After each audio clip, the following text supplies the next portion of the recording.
পড়াশোনা বাদ দিয়ে ওই খেতে খামারে কেন কাজ করছো? তোমাকে কি ধান চাষ করার জন্য এই বাড়িতে রাখা হয়েছে? কি হলো, কে বলেছে তোমাকে করতে? ভাবি আসলে হয়েছে কি, আমার কেউ কই নাই, আমি নিজে ইচ্ছে গেছি।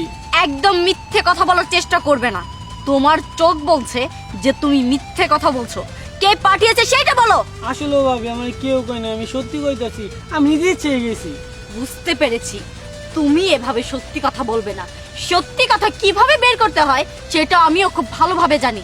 মা, বাবা, ভাইয়া, তানসিক, শান্ত, কোথায় তোরা? এদিকে আয়। আরে কি হয়েছে, এইভাবে ডাকছিস কেন? আমি কে বলে খালি টিভিটা করছি, রিমোটটা টিভি মারছি, ভালো একটা নাচ নিয়ে গান বাইরে হইলো, আর তুই এর মধ্যে ডিস্টার্ব করলে আমার। চুপ থাকো তো। আচ্ছা শান্ত, তুই কি আমার দেওরকে বলেছিস মাঠে গিয়ে ধান চাষ করার জন্য? আরে বাবা তুই এটা কি কইতেছস? হে হলো আমার বেওয়াই বন্ধুর মতো, হে আমি কে লাগে মাঠে পাঠাম কাম করার জন্য? তুই বলিসনি, তাহলে বলেছেটা কে?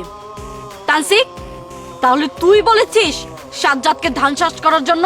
তুই এসব কি বলছিস? ও তো আমার ছোট ভাই, ও তো আমার সমবয়সী না, তাই না? তো আমি তোকে কাজের হুকুম দিতে পারি না, আমি ওকে কিছু বলি নাই। শান্ত বলেনি, তুইও বলিসনি, তাহলে কে বলেছে? ভাইয়া, তুমি বলেছো সাজ্জাদকে ধান চাষ করার জন্য? আরে তুই এসব কি বলছস? আমি কেন ওকে দিয়ে কাজ করাবো? ও তো আমার ছোট ভাই শান্তর সমবয়সী। শান্তকে যতটা ভালোবাসি আমি তো ওকে অতটাই ভালোবাসি। তুই কি যে বলিস না, আমি ওকে দিয়ে কাজ করাইনি। তুমিও বলনি তাহলে? বাবা, তাহলে তুমি বলেছো? তুমি বলেছো আর কি মাঠে গিয়ে ধান চাষ করার জন্য? আরে না না মা, আর আমার তো পুত্র ছেলের মতো, আমি হুকুম দেই নাই। বাবা, তুমিও বলনি, কেউই বলেনি, তাহলে বলেছেটা কি? ও ইচ্ছা করে তার যাই। তুই আমার পিছু একবার আইসো তো আগে আগে আবার বড় বড় করে চাই। চুপ করো। কে চুপ করবো? একদম চুপ। আমি তোমাকে জিজ্ঞেস করবো না তুমি বলেছো কিনা, কেন বলেছো সেটা বলো। কেন বলেছি? আমি তো বলি নাই। বলেছি কেন?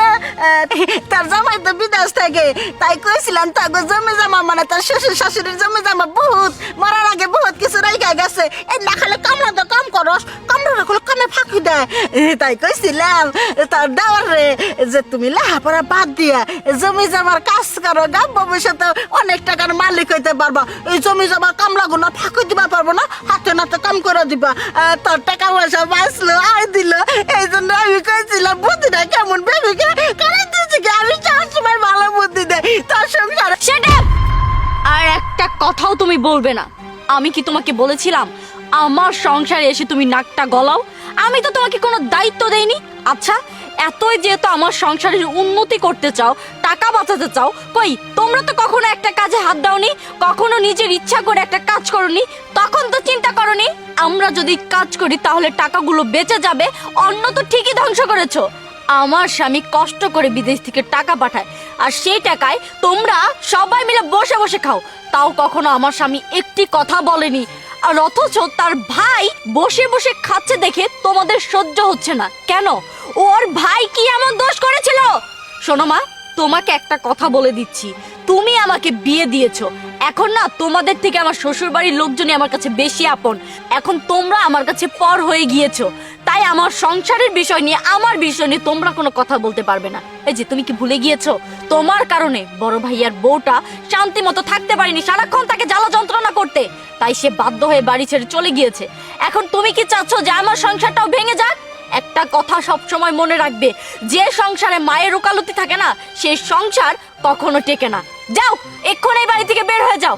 আমি তোমার মেয়ে, আমাকে যদি দেখতে ইচ্ছা করে এসে দেখে যাবে, এখানে আর তোমাদের কারো থাকা হবে না। যাও যাও, বের হয়ে যাও। বেবি, তোর মামকে বাই করে দিলে তোর মামে, ও মাই গড, আমি ও বাড়িতে থাকতে পারবো? তোর বাড়িতে আমি একটু আরামে এসে কাটাইতে পারি। একদম কথা বলবে না, আরাম আয়েশ তোমাদের জন্য না। যাও, গিয়ে কাজ করে খাও, হাতির মতো শরীরটা কমবে। যাও যাও। গেলাম গেতালি। আচ্ছা রে, শুধুমাত্র তোমার জন্য এমনটা হয়েছে। আসো। সাজ্জাদ ভাই, তুমি কিছু মনে করো না, আর তোমার ভাইকেও কিছু বলার দরকার নেই, ঠিক আছে?